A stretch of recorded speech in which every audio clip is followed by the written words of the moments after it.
મિત્રો આપણે જો અત્યાર સુધી બધી સંખ્યા એવું જોઈએ, પૂર્ણ સંખ્યા, પ્રાકૃતિક સંખ્યા, સમય સંખ્યા, અસમય સંખ્યા, એ બધી સંખ્યા એવું જોઈએ. હવે આપણે જોઈએ લસા અને ગુસા. તો લસા અને ગુસાના ફૂલ ફોર્મ શું થાય તમને ખબર જ છે, લખી નાખો કમેન્ટમાં. તો તે લઘુત્તમ સામાન્ય અવયવી, કેમ કે આના ઘણા બધા અવયવો હોય છે લસાના, અને ગુસાના ગુરુત્તમ સામાન્ય અવયવ, બરોબર છે. તો જેનો ગુણાંક મોટો હોય, લસાનો ગુણાંક હંમેશા મોટો હોય. અત્યારે તમને નહીં ખ્યાલ આવે, જ્યારે આપણે દાખલા ગણીશું ત્યારે આપણે બધી તમે ત્યારે થિયરી લખી નાખો, જ્યારે આપણે દાખલા ગણીશું ત્યારે તમને ડિટેલમાં સમજાઈ જાય, બરોબર છે. તો અત્યારે આપણે જેનો ગુણાંક મોટો હોય છે, જેનો ગુણાંક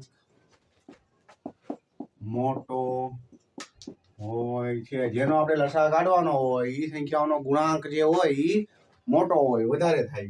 જેટલી સંખ્યા હોય એની કરતા વધારે થાય, જે સંખ્યાઓના આપણે કોઈ લસા કાઢવાના હોય તે. પછી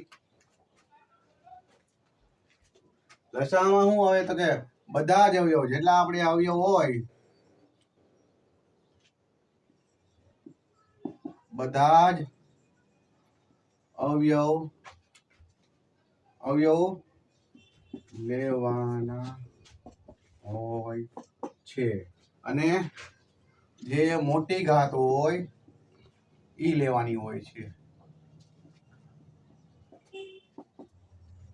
બરોબર છે. હવે તમે ગુસામાં જોવો તો ગુસામાં શું હોય તો કે જે બેયમાં હોય ઈ લેવાનું, તો કે સામાન્ય અવયવ લેવાનો.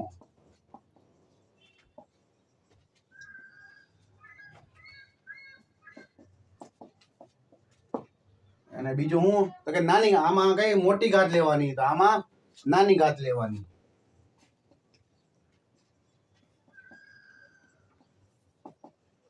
બરોબર. તો આ છે લસા અને ગુસા. હવે આપણે દાખલા જોઈએ ત્યારે તમને આ બધી ડિટેલમાં સમજાશે.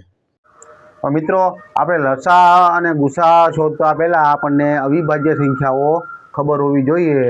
એ આપણને મોઢે બધી જેટલી અવિભાજ્ય સંખ્યા છે એ બધી આપણને મોઢે આવડવી જોઈએ, તાકી આપણને લસા અને ગુસા શોધવામાં આસાની રહે.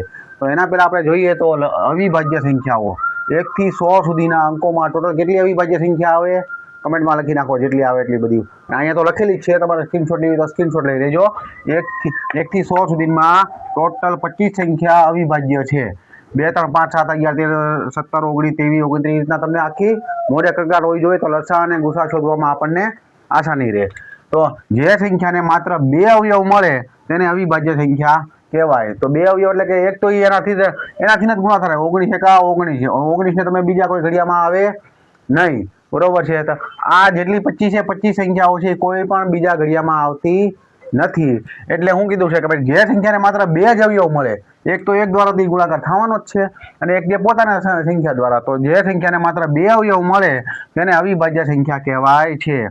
એક એ વિશિષ્ટ સંખ્યા કહેવાય છે, એ નથી અવિભાજ્ય કે નથી વિભાજ્ય. હવે વિભાજ્ય સંખ્યાઓ એટલે 2 થી વધારે અવયવ મળે ત્યારે વિભાજ્ય સંખ્યા કહેવાય. એટલે જે સંખ્યાને 2 થી વધારે અવયવ મળતા હોય એને આપણે વિભાજ્ય સંખ્યા કહીશું. તો આ રીતના અવિભાજ્ય અને વિભાજ્ય સંખ્યા આપણે લસા અને ગુસા શોધતા પહેલા આપણને ખબર હોવી જોઈએ. તો મિત્રો હવે આપણે પ્રમેય 1.1 સમજીએ. તો એમાં તમારે ધ્યાનથી પહેલા તમારે રકમ સમજવાની છે, એટલે તમને કહેવા શું માંગે છે એ તમને સમજાઈ જાય. તો પહેલા જુઓ તો દરેક વિભાજ્ય સંખ્યાને તેના અવયવોના ક્રમને અવગણીને અવિભાજ્ય સંખ્યાઓના ગુણાકાર તરીકે અનન્ય રીતે લખી શકાય છે. સમજાણું? ન સમજાણું? આ આપણે સમજીએ એટલે આપણને રકમ સમજાઈ જાય, બરોબર છે. તો આપણે રકમ પહેલા સમજીએ કે આપણે લીધી 54, બરોબર છે. હવે આ 54 જે છે એને આપણે અવિભાજ્ય સંખ્યાઓથી ભાગી નાખીએ તો 27 દુ 54, 3 તેરી 9, 3 એકા 3, બરોબર છે. તો 2 3 3 3 એ રીતના આપણે આવી ગયા. તો આને આમાં સમજવાનું છે રકમ શું કહેવા માંગે છે, કે દરેક વિભાજ્ય સંખ્યાને તેના અવયવોના ક્રમને, દરેક વિભાજ્ય એટલે આપણે આ વિભાજ્ય સંખ્યા લીધી 54, તેના અવયવોના, આ એના અવયવો થઈ ગયા, બરોબર છે, એના ક્રમને અવગણીને, એટલે એના જે ક્રમ છે 2 3 3 3 2 3 3 3 3 3 2 3 એમ ગમે એમ આડાવળી હાલે, બરોબર છે. ક્રમને અવગણીને અવિભાજ્ય સંખ્યાઓના ગુણાકાર તરીકે, એટલે અવિભાજ્ય સંખ્યા છે એના ગુણાકાર તરીકે અનન્ય રીતે, એટલે એકની એક રીતે લખી શકાય છે. એટલે એમાં તમે ગમે એમ ગુણાકાર તરીકે તમે આમાં બે સંખ્યા એકની એક જ આવશે. 3 2 જે છે એ એક વખત આવે અને 3 જે છે એ 3 વખત આવે. એ સિવાય બીજું કાંઈ આવે નહીં. તો એમાં ગુણાકાર તરીકે એમાં ક્રમને અવગણીને તમે ગમે એમ લખી શકો.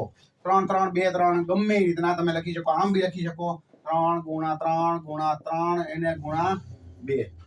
સમજાણું? તો આમાં ક્રમને અવગણીને એટલે જો બીજી વાર તમને એકવાર સમજાવી દઉં છું. દરેક વિભાજ્ય સંખ્યાને તેના અવયવોના ક્રમને અવગણીને અવિભાજ્ય સંખ્યાઓના ગુણાકાર તરીકે અનન્ય રીતે લખી શકાય છે.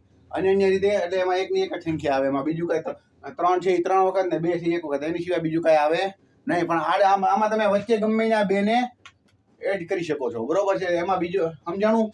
ચોખ્ખી રકમ દરેક વિભાજ્ય સંખ્યાને તેના અવયવોના ક્રમને અવગણીને અવિભાજ્ય સંખ્યાઓના ગુણાકાર તરીકે અનન્ય રીતે લખી શકાય છે. અને હવે આ તમે આ રકમ તમને ટૂંકમાં બિલકુલ મગજમાં બેઠી ગઈ, સમજાઈ ગઈ. તો હવે તમે આ જે છે એના અવયવો એમાં તમે ગમે એમ કરો એટલે એનો ગુણાકાર શું આવે? 54 જ આવે. તમે આમાં ગમે એમ કરો એટલે ગુણાકાર શું આવે? 54. આનો ગુણાકાર તો કે 54, આનો ગુણાકાર તો કે 54. ગમે એમ કરો ગુણાકારમાં શું આવે?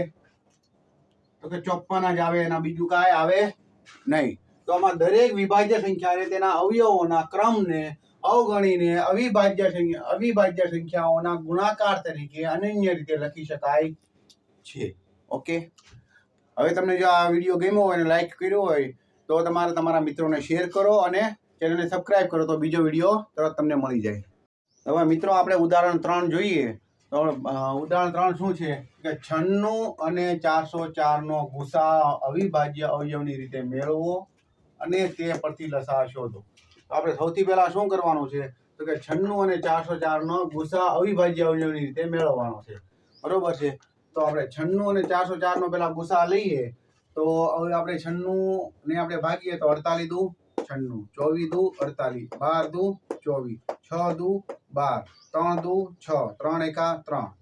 તો આપણે જોઈએ તો આનો શું આવ્યું તો કે 2 કેટલી વાર આવ્યા તો કે 5 વાર. તો આપણે 2 ની 5 ઘાત લખી. આ સમજાણો ને 2 ઉપર 5 હુકામ લખ્યા? 2 ની 5 ઘાત હુકામ કરી? કેમ કે અહીંયા 2 છે 5 વખત આવ્યા. બરોબર છે? અને 3 1 વખત આવ્યા. ઓકે, તો 96 નું ક્લિયર છે અવિભાજ્ય અવયવની રીતે.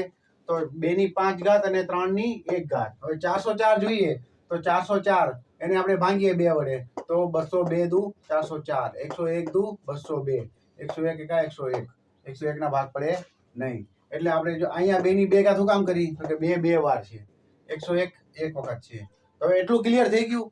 હવે આપણે આનો ગુસા જોઈએ તો ગુસામાં શું છે તો કે જે બેયમાં સામાન્ય અવયવ હોય લેવાના છે. બેમાં સામાન્ય અવયવ આપણે કયો છે તો કે આમાંય 2 છે, આમાંય 2 છે. બરોબર છે? આય 2 છે, આય 2 છે. બીજું કઈ સામાન્ય અવયવ નથી. તો આપણે 2 લઈ લીધા અહીંયા. હવે એમાં અને બીજા નંબરમાં એ કે ગુસામાં શું જો લેવાનું આપણે સૌથી નાની ઘાત. બરોબર છે? અને લસામાં મોટી ઘાત લેવાની. તો ગુસામાં સૌથી નાની ઘાત કઈ છે તો કે 2. આપણે આ 2 લઈ લીધા. તો આનો ગુસા શું આવે તો કે 4.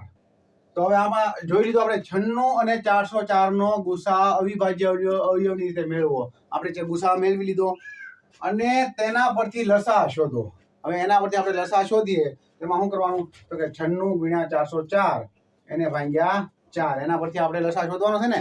તો 96 × 404 એને ભાગ્યા 4 કરીએ તો હવે 4 નો આપણે છેદ ઉડાડી દો તો કેટલા આવે અહીંયા 101. 96 × 101 કરો એટલે કેટલા આવે તો કે 96. બરોબર? 96. આ લસા મેળવી લીધો. તો દોસ્તો આ ક્લિયર છે. 96 અને 404 નો ગુસા મેળવ્યો અને તેના પરથી આપણે લસા લીધો. મિત્રો આ વિડીયો તમને ગમ્યો હોય તો એને લાઈક કરો, કોમેન્ટ કરો અને તમારા મિત્રોને શેર કરો. બરોબર? અને સબસ્ક્રાઇબ કરવાનું ભૂલતા નહીં જેથી બીજો વિડીયો તમને મળી જાય. આમાં તમને ક્લિયર છે ને